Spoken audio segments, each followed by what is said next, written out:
היי לכולם, לילה טוב, אני מדברת כרגע ואני אעשה את הסרטון הראשון שלי לגבי משהו חשוב באמת, יותר מתכשיטים ויותר מהכל.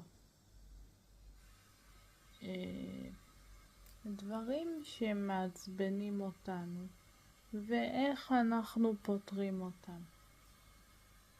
במקום להמשיך להתעצבן, איך אנחנו פותרים אותם?